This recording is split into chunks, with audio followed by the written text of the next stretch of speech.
अनाधिकृत जागा बळकावून हॉटेल बांधल्याप्रकरणी सभागृह अध्यक्षांचे 15 दिवसात कारवाई करण्याचे आदेश.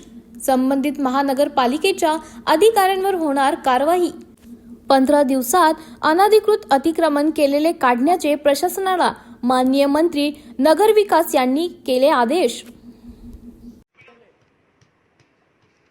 लक्षवेधी क्रमांक 2. लक्षवेधी क्रमांक 2. अध्यक्ष महोदय वितरित केल्याप्रमाणे. अध्यक्ष महोदय, हे लक्षवेधीचं उत्तर जे आलेलं आहे अध्यक्ष महोदय, आता त्या उत्तरामध्ये जी माहिती खात्यापर्यंत पोहोचवलेली अध्यक्ष महोदय ती पूर्ण पद्धतीने चुकीची आहे अशी आरोप माझा आहे. ही मूळ जागा दफनभूमीसाठी दिली गेलेली अध्यक्ष महोदय. आता दफनभूमीसाठी असलेली जागा, आरक्षित असलेली जागा हा संबंधित सय्यद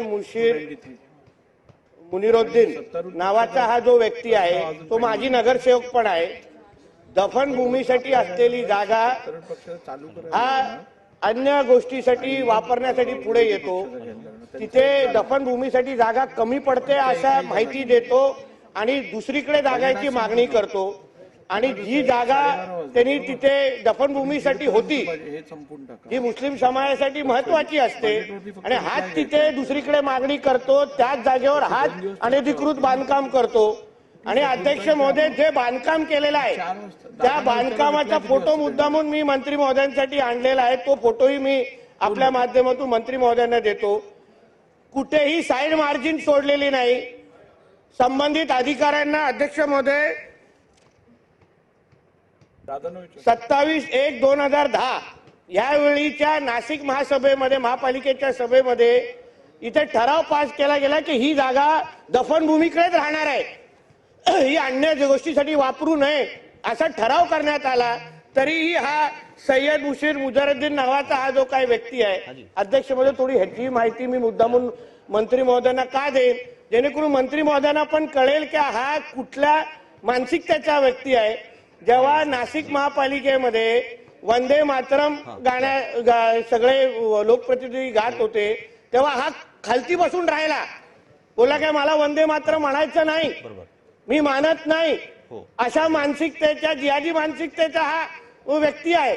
आणि हा व्यक्ती दफनभूमीचं आरक्षण बदलतो आणि आरक्षण जेव्हा पहिलं राखलं जातं त्याच्यावर अनधिकृत बांधकाम करतो. ह्या व्यक्तीवर केसेसची यादी अगर अध्यक्ष महोदय मी बघितली ना, क्रिमिनल केसेसची यादी 8-9 क्रिमिनल केसेस या व्यक्तीवर आहेत. अशा सगळ्या गोष्टी असताना अधिकाऱ्यांना हाताशी धरून हा प्लॅन बदलतो, त्याच्यामध्ये बदल आणतो आणि बाजूची पेट्रोल पंपची जागा पण बळकवतो. म्हणून अध्यक्ष महोदय, मी मंत्री महोदयांना स्पेसिफिक विचारणार की ही सगळी माहिती या आपल्या ह्याच्या पटलावर आहे किंवा माझ्याकडे आहे, मी त्यांच्याकडेही पाठवतो. मला एवढीच विनंती आपल्या माध्यमातून प्रश्न विचारायचा आहे की ही जे काय अनधिकृत स्ट्रक्चर या सय्यदनी काय बांधलं, मुजरी सय्यदनी बांधलंय, ह्याला आपण डेमोलिशन करणार का? आणि हे जे काही संबंधित अधिकारी आहेत ज्यांनी ह्या ज्या परवानग्या दिलेल्या आहेत एका दिवसामध्ये किंवा एका महिन्यामध्ये 5-5 वेळा विविध परवानग्या यांना दिलेल्या आहेत या व्यक्तीला, जिथे लोकांना, सामान्य लोकांना अन्य वेळी गेल्यावर एक परवानगी भेटत नाही, ह्याला 5-5 वेळा भेटलेल्या आहेत. हे जे ह्या पार्किंगच्या नावाने हे स्वतःचं ऑफिस तिथे यांनी राखलेलं आहे.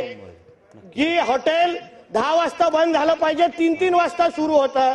लव्ह जिहाद, लँड जिहाद सारखे असंख्य विषय या हॉटेलमध्ये बसून हा व्यक्ती करतो. म्हणून अध्यक्ष महोदय, मंत्री महोदयांना मला 2 प्रश्न विचारायचे आहेत. या संबंधित स्ट्रक्चरचं आपण डेमोलिशन करणार का? आणि ज्या अधिकाऱ्यांनी अशा पद्धतीच्या अनधिकृत परवानग्या दिल्यात त्याच्यावर आपण कारवाई करणार. महोदय, सन्माननीय नितेशजींनी नाशिकचा जो प्रश्न या ठिकाणी मांडलाय अनधिकृत बांधकामाचा, त्याच्यामध्ये दफनभूमीचं आरक्षण, त्याच्यानंतर पेट्रोल पंपाचं आरक्षण, पेट्रोल पंपाच्या आरक्षणावर डिव्हिजन करून या ठिकाणी अनधिकृत बांधकाम केलेली ही वस्तुस्थिती खरी आहे. आणि सगळ्यात महत्वाची गोष्ट आहे की पर्पज चेंज करण्याचे अधिकार हे आयुक्तांना असताना एका कार्यकारी अभियंतानं स्वतःच्या अधिकारामध्ये हा पर्पज चेंज करून ते बांधकामाला परवानगी दिलेली होती. त्याच्यामुळं कुठच्याही परिस्थितीमध्ये हे अनधिकृत बांधकाम जर त्या ठिकाणी असेल तर त्याच्यावर देखील कार्यवाही केली जाईल. आणि जो कार्यकारी अभियंता आहे त्यानं आयुक्तांच्या अधिकाराचा वापर करून हे कृत्य केलंय त्याच्यावर चौकशी नेमली जाईल आणि 15 दिवसात चौकशीचा अहवाल घेऊन त्याच्यावर देखील कडक कारवाई केली जाईल आणि जे अनधिकृत बांधकाम आहे ते अनधिकृत असेल तर ते पाडण्याची कारवाई देखील केली जाईल. आणि त्याच्या आत ते मी हा माझा प्रश्न आहे, कारण की एवढी माहिती दिलेली आहे म्हणून मंत्री महोदय इथे तुम्ही अगर आदेश देऊन टाकले असेल तर किंवा एवढं सगळं अनधिकृत बांधकाम झालेलं तुमच्या आहे माहितीच्या आधारावरतीच त्यांनी चौकशी लावली आहे. नाही, असेल तर बोललेत. माझं म्हणणं चौकशीशिवाय आपण आहे आरोप कसा सिद्ध करणार? ओके ठीक आहे, मग 15 दिवसात तरी लवकरात लवकर 15 दिवसात या संदर्भातली कारवाई करण्यात यावी. होय अध्यक्ष महोदय. लक्षवेधी क्रमांक 3